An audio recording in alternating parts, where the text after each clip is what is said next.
Good morning all of you. मैं Ghanshyam धूड़िया, Gurugram degree college चक 5 PLM Shri Vijayanagar इस YouTube channel में आपका स्वागत करता हूं। आज हम BA final year history first आधुनिक भारत का इतिहास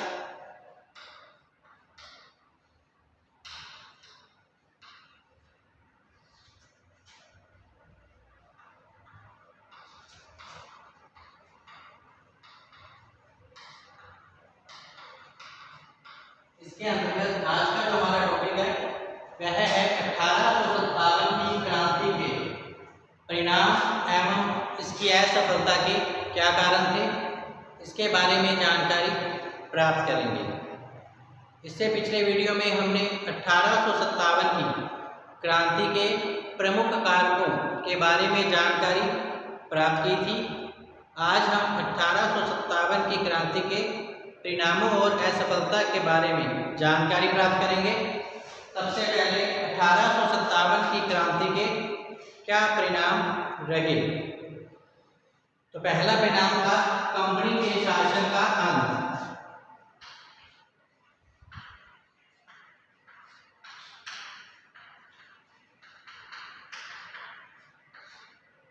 कंपनी के शासन का अंत।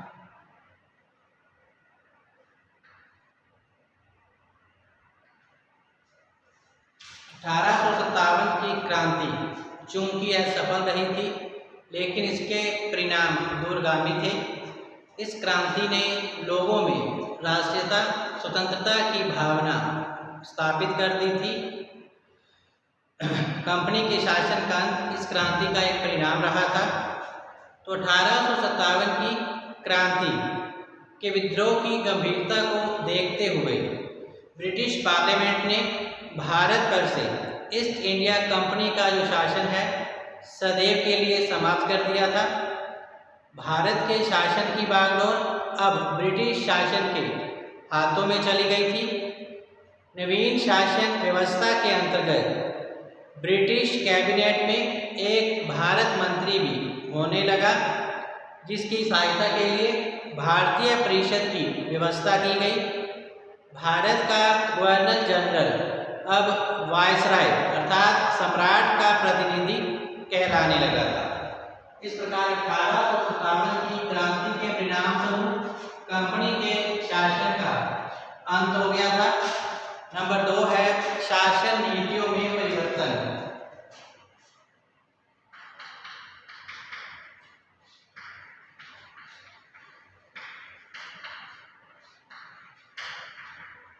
शासन नीतियों में परिवर्तन 1857 की क्रांति का यह एक प्रमुख परिणाम माना जाता है। विद्रोह के दमन के बाद 1858 में महारानी विक्टोरिया का एक घोषणा पत्र निकला, जिसमें भारत में ब्रिटिश शासन के भविष्य की आधारभूत नीतियों का उल्लेख किया गया। इस घोषणा पत्र के अनुसार अब राज्य हड़पने की नीति का त्याग किया गया। देशी राज्यों को अब उनकी सुरक्षा का आश्वासन दिया गया। छोटे जमींदारों को भी ऐसा ही आश्वासन दिया गया था। इस घोषणा ने भारतीयों के मन में उनके धर्म और संस्कृति के विनाश के भय को भी दूर कर दिया था और सरकारी नौकरियों के जो द्वार हैं योग्यता के आधार पर खोल दिए गए थे। 1857 के विद्रोह के बाद ब्रिटेन सरकार ने भारतीयों के धार्मिक व सामाजिक मामलों में कम हस्तक्षेप करने की अब नीति अपनाई। सरकार की नवीन नीतियों का जो उद्देश्य देशी राज्यों, जमींदारों तथा शिक्षित भारतीयों का एक ऐसा समूह तैयार करना था जो कि ब्रिटिश साम्राज्यवाद का प्रबल समर्थक हो। अपनी इन नीतियों में ब्रिटिश सरकार काफ़ी सीमा और समय तक सफल भी रही थी। इस प्रकार 1857 की क्रांति के पश्चात शासन की नीतियों में परिवर्तन किया गया। नेक्स्ट है भारतीयों तथा अंग्रेजों के बीच कटुता।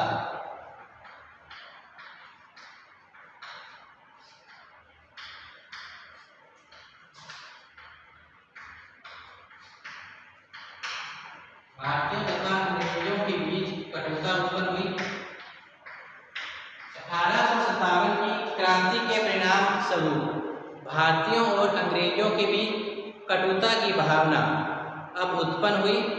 अंग्रेजों ने क्रांति का दमन करने के लिए जो बर्बरतापूर्ण कार्य किए थे, इससे भारतीय लोग काफ़ी नाराज हुए। दूसरी ओर अंग्रेज भी भारतीयों को विश्वासघाती समझने लगे थे। इस प्रकार दोनों ही जातियां एक दूसरे को संदेह की दृष्टि से देखने लगी। नेक्स्ट है सैनिक नीति में परिवर्तन।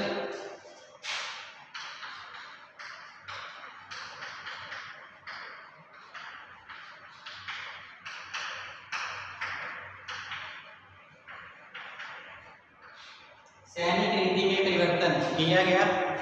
1857 के विद्रोह ने ब्रिटिश सरकार की सैनिक नीतियों में भी काफ़ी प्रभाव डाला। भविष्य में विद्रोह की संभावना को देखते हुए सैनिक संगठन अब मजबूत बनाया गया। नई छावनियां स्थापित की गई। सैनिक तथा अस्त्र शस्त्रों में भी वृद्धि की गई। तोपखाने को पूर्णतः अंग्रेजी नियंत्रण में रखा गया। भारतीय रियासतों के तोपखाने समाप्त कर दिए गए। भारतीय रेलवे, डाक, तार आदि अन्य साधनों का अब तीव्र गति से विकास होने लगा था, जिससे भविष्य के विद्रोह को दबाने में सहायता मिल पाए। यूरोपियन सैनिकों की संख्या भी अब बढ़ाई गई। भारतीय सैनिकों की संख्या अब घटाकर पहले से आधी कर दी गई थी। तो इस प्रकार सैनिक नीति में परिवर्तन किया गया, जो कि 1857 की क्रांति का ही परिणाम था। नेक्स्ट है प्रशासन के निम्न पदों पर भारतीयों को नियुक्त करना।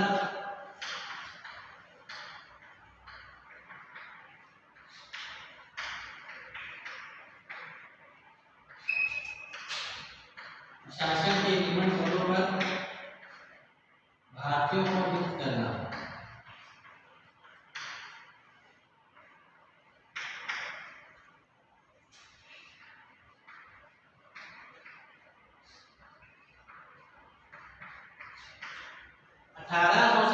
की क्रांति के परिणाम स्वरूप 1858 की महारानी विक्टोरिया की घोषणा पत्र में यह आश्वासन दिया गया था कि भारतीयों को बिना किसी भेदभाव के, बिना किसी रंग भेद के आधार पर उच्च पदों पर योग्यता के आधार पर नियुक्ति दी जाएगी। लेकिन महारानी विक्टोरिया के घोषणा पत्र का पालन नहीं किया गया तथा भारतीयों को प्रशासन के अंतर्गत निम्न और सहायक पदों पर ही नियुक्ति प्रदान की गई थी, जिससे कि उनमें राष्ट्रीयता की भावना विकसित न हो पाए। अंग्रेज चाहते थे कि सरकारी कर्मचारी ब्रिटिश शासन के प्रति स्वामी भक्ति निष्ठावान बने रहें, अतः अंग्रेजों की नीति से भारत का अहित ही हुआ था। नेक्स्ट है हिंदू मुस्लिम मतभेदों में वृद्धि।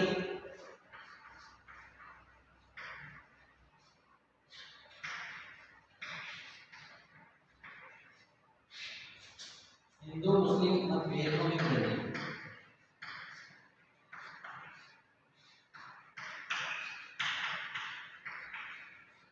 1857 की क्रांति के परिणाम स्वरूप हिंदू मुस्लिम मतभेदों में काफ़ी वृद्धि हुई। विद्रोह के दौरान हिंदुओं और मुसलमानों के पारस्परिक मतभेद उभर कर सामने आए। यद्यपि दोनों का ही लक्ष्य अंग्रेजी शासन को समाप्त कर अंग्रेजों को भारत से बाहर निकालना था, फिर भी अनेक हिंदू विद्रोहियों ने भारत में मुगल सत्ता को पुनः स्थापित करना पसंद नहीं किया। मुसलमानों ने भी बड़ी आतुरता से बहादुर शाह को भारत का सम्राट घोषित कर दिया था। विद्रोह में पूरे जोश के साथ भाग भी लिया। इसका परिणाम यह निकला कि विद्रोह की असफलता के बाद दोनों ही जातियां एक दूसरे को उत्तरदायी ठहराने लगी थी। विद्रोह की असफलता के बाद अंग्रेजों का दमन चक्र मुसलमानों पर अधिक चला और उन्हें विद्रोह के लिए उत्तरदायी ठहराया गया था। 1858 के बाद अंग्रेजों ने मुसलमानों को शंका की दृष्टि से व्यापार, शिक्षा आदि से दूर रखना शुरू कर दिया था। फिर हिंदू इन क्षेत्रों में काफ़ी आगे बढ़ चुके थे। सर सैयद अहमद खान के प्रयत्नों और हिंदू राष्ट्रीय जागृति उत्पन्न होने के कारण ही ब्रिटिश सरकार ने अपनी मुस्लिम विरोधी नीतियों में परिवर्तन अवश्य कर दिया, किंतु मुसलमान अपने पिछड़ेपन के लिए हिंदुओं को ही दोषी ठहराते रहे और राष्ट्रीय आंदोलन से दूर बने रहे थे। इस प्रकार 1857 की क्रांति के परिणाम स्वरूप हिंदू मुस्लिम मतभेदों में काफी वृद्धि हुई थी। नेक्स्ट है फूट डालो शासन करो की नीति।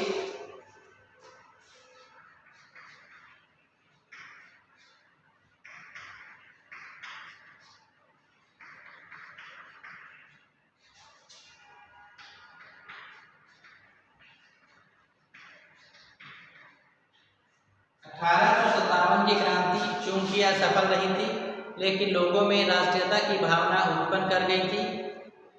अंग्रेजी शासकों ने अपने साम्राज्य को बनाए रखने के लिए अब फूट डालो और शासन करो की नीति अपनाने का निश्चय कर लिया था। अतः इन्होंने हिंदुओं और मुसलमानों में फूट डालने का प्रयास किया। उन्होंने भारतीय नरेशों, जमींदारों और सामंतों को विशेष पुरस्कार उपाधियां प्रदान की ताकि वे ब्रिटिश शासन के प्रति स्वामी भक्ति बने रहे। नेक्स्ट है राष्ट्रीयता की भावना का प्रसार।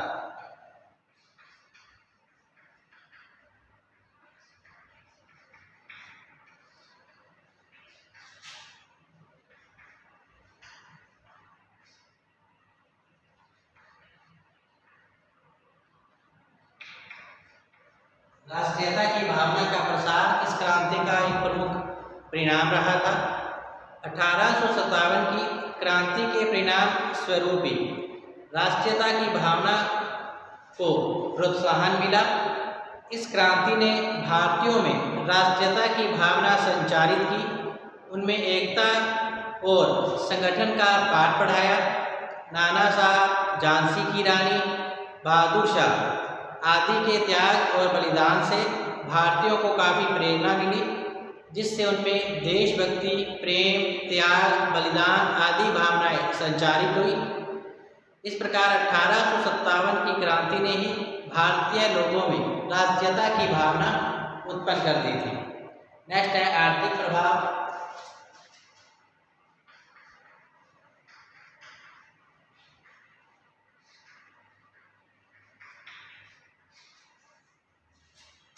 आर्थिक प्रभाव 1857 की क्रांति के बाद अंग्रेजों ने ब्रिटिश पूंजीपतियों को भारत में पूंजी लगाने के लिए प्रोत्साहित किया और उन्हें सुरक्षा प्रदान की।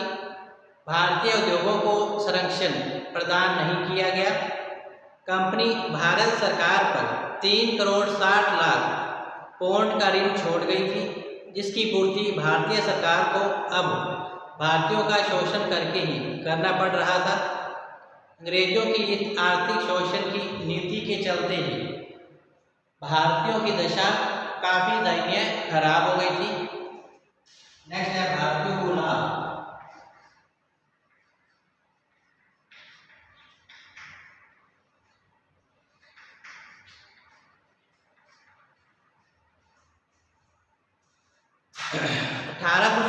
की क्रांति ने भारतीयों को कई प्रकार से लाभान्वित भी किया था, क्योंकि इस क्रांति के परिणाम स्वरूप ही अंग्रेजों ने रेल डाकतार व्यवस्था प्रारंभ की थी, जिसका लाभ भारतीयों को मिला। अब भारतीय एक स्थान से दूसरे स्थान पर आने जाने लगे। लोकतंत्रीय भावना से वे परिचित हुए।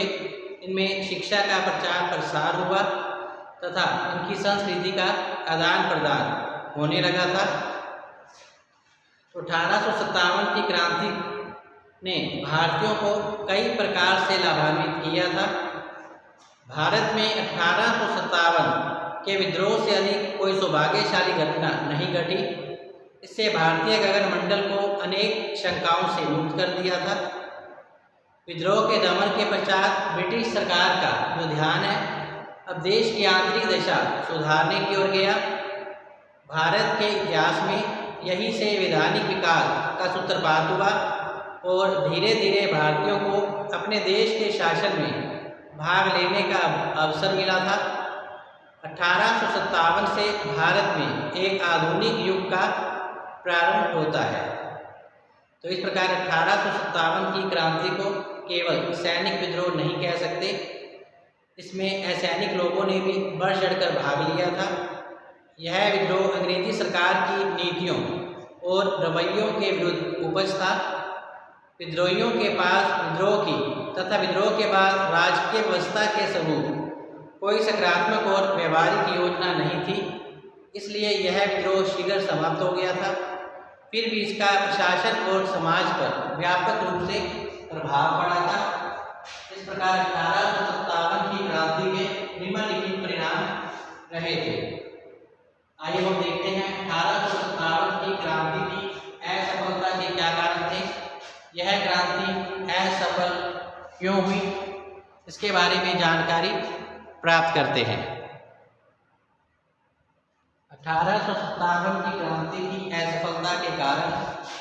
तो 1857 ईस्वी में व्यापक पैमाने पर हुए इस विद्रोह में भारतीय सैनिकों की संख्या अंग्रेजों की सैनिक संख्या से कहीं अधिक थी। यही कारण है कि प्रारंभ में अनेक स्थानों पर भारतीयों को सफलता प्राप्त भी हुई, किंतु अंत में उन्हें अंग्रेजों ने इस विद्रोह का कठोरतापूर्वक दमन कर दिया था। परिणाम स्वरूप 1857 की क्रांति का विद्रोह सफल नहीं रहा।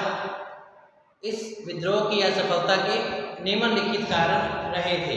तो नंबर 1 है विद्रोह का समय से पूर्व आरंभ होना।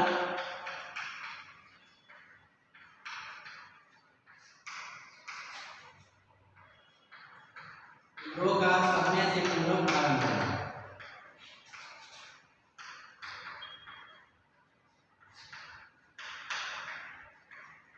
1857 की क्रांति की असफलता का मुख्य कारण है विद्रोह का समय से पूर्व आरंभ होना बताया गया है।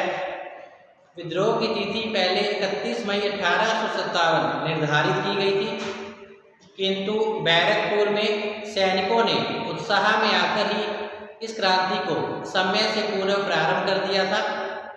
चर्बी लगे कारतूसों की घटना इस क्रांति का समय से पूर्व आरंभ होने का प्रमुख कारण रही। अतः निर्धारित तिथि से पूर्व विद्रोह होने के कारण ही समस्त भारत में एक साथ विद्रोह न हो सका। परिणाम स्वरूप अंग्रेजों ने इस क्रांति का कठोरतापूर्वक दमन कर दिया था। नंबर 2 है राष्ट्रीयता की भावना का अभाव।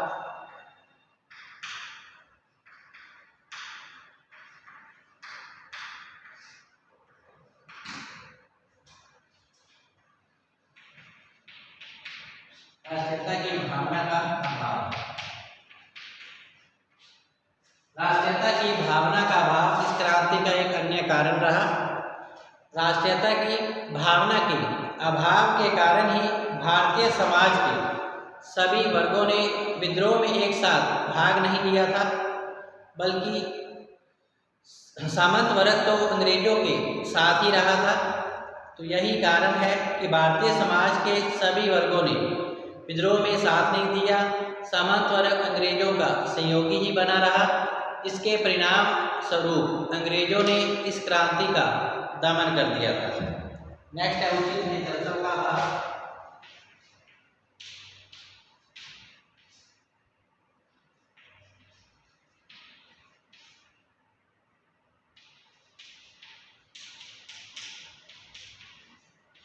उचित नेतृत्व का अभाव क्रांति का असफलता का कारण रहा। विद्रोह का मुख्य नेतृत्वकर्ता वृद्ध मुगल सम्राट बहादुर शाह जफर क्रांतिकारियों को उचित नेतृत्व प्रदान ही नहीं कर पाया। यही कारण है कि भारतीय संगठन एवं साहस का परिचय देने के बाद भी सफल नहीं हो पाए थे। उचित नेतृत्व के अभाव में 1857 की क्रांति असफल सिद्ध हुई थी। नेक्स्ट है सैनिक विफलता।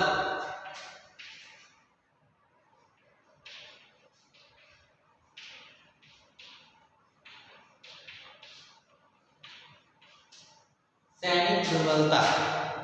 यद्यपि भारतीय विद्रोहियों ने साहस का प्रदर्शन जरूर किया था, किंतु अंग्रेजी सेना की तुलना में भारतीय सैन्य संगठन काफ़ी कमज़ोर था।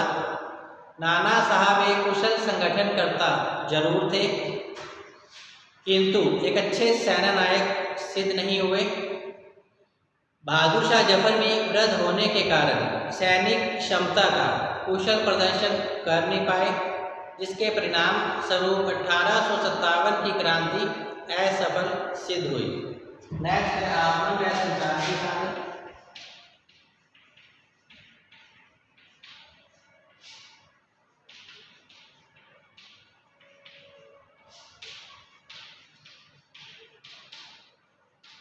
आगमन व संचार के साधन। भारत में अंग्रेजों ने आगमन तथा संचार के साधनों का पर्याप्त विकास कर लिया था। ये साधन विद्रोह को दबाने में अंग्रेजों के लिए काफ़ी सहायक सिद्ध हुए थे। रेल डाक तार व्यवस्था अंग्रेजों ने प्रारंभ की थी, जिसका लाभ अंग्रेजों को मिला। इन्हें कम समय में अस्त्र शस्त्र सेना उपलब्ध होने लगी, जिसके परिणाम स्वरूप भारतीय लोग 1857 की क्रांति को दबाने में असफल सिद्ध हुए थे। नेक्स्ट है धनाभाव।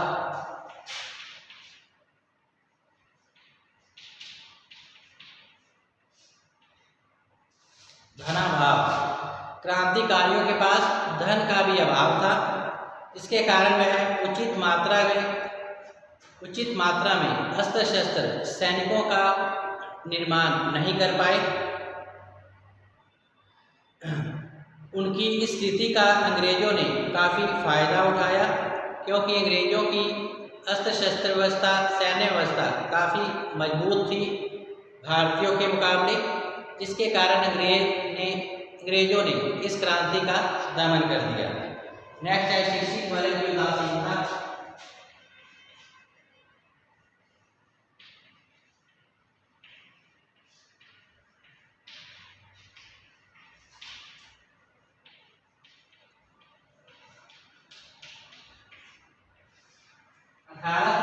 की क्रांति का असफलता का यह भी एक मुख्य कारण रहा कि इस विद्रोह में शिक्षित वर्ग जो था उदासीन बना रहा। यदि शिक्षित वर्ग अपने लेखों एवं भारतीयों को क्रांति के प्रति उत्साहित करते तो यह क्रांति सफल हो जाती। तो इस प्रकार 1857 में हुए विद्रोह के प्रति शिक्षित वर्ग उदासीन बना रहा। यदि शिक्षित वर्ग अपने लेखों द्वारा भारतीयों को क्रांति के प्रति उत्साहित एवं संगठित करते तो शायद भारतीय सफल हो जाते, लेकिन ऐसा नहीं हुआ था। इसके परिणाम स्वरूप यह क्रांति असफल हो गई थी।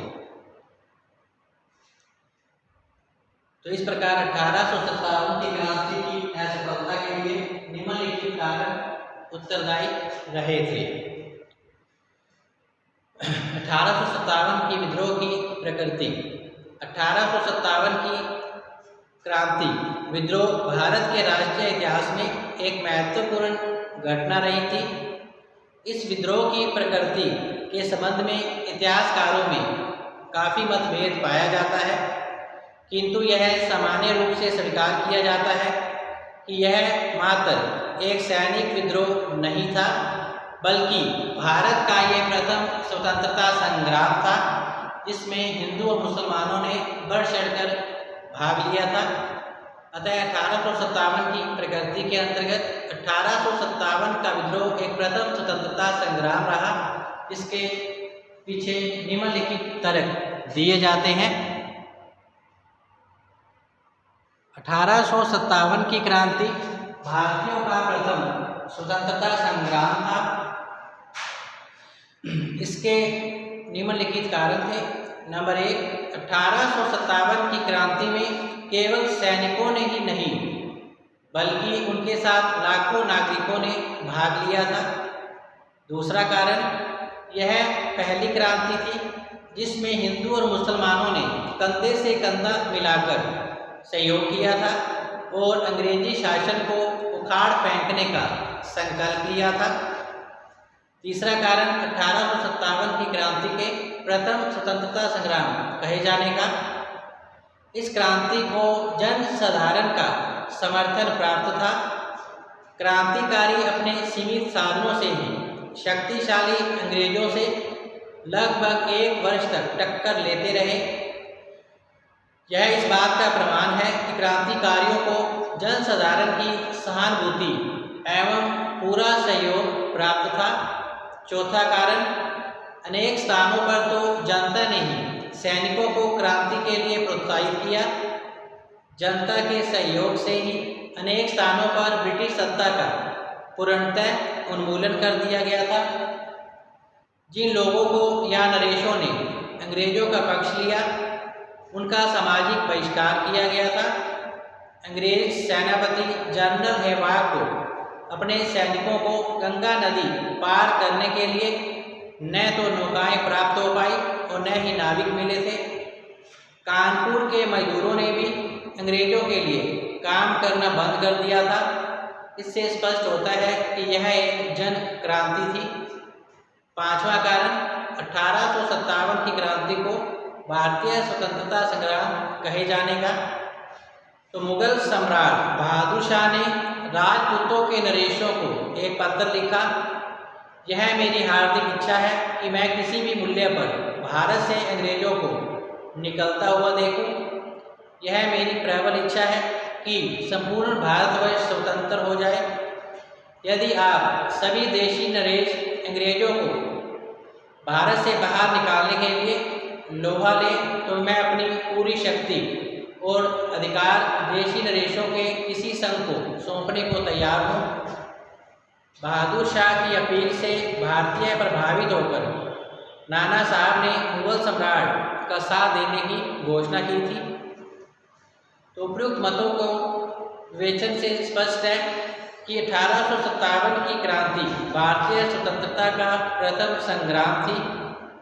डॉक्टर जगन्नाथ मिश्र का भी कहना है कि 1857 के विद्रोह को भारतीयों का प्रथम स्वतंत्रता संग्राम कहना ही उचित होगा, क्योंकि भारत के इतिहास में कभी भी विदेशी शक्ति के विरुद्ध इतना विराट और संगठित आंदोलन कभी नहीं हुआ था जिसकी तुलना इस आंदोलन से हो पाए। यदि सामाजिक न्याय और समानता की स्थापना का सर्वोच्च मार्ग यही दिखाई दिया कि तत्कालीन सरकार को पदस्थ कर दिया जाए, तो यह प्रयास स्वतंत्रता का संग्राम ही कहलाएगा। Doctor M.S. जैन ने लिखा भी है कि 1857 के विद्रोह का मूल्यांकन करते हुए हमें ध्यान रखना चाहिए कि विद्रोह में भाग लेने वाले नेताओं का अंग्रेजों के प्रति क्या दृष्टिकोण था। निसंदेह वे अंग्रेजों को काफिर, फिरंगी कहते थे और उन्हें भारत से बाहर निकाल देना चाहते थे। इस विद्रोह का लक्ष्य अंग्रेजों को भारत से बाहर निकाल देना था।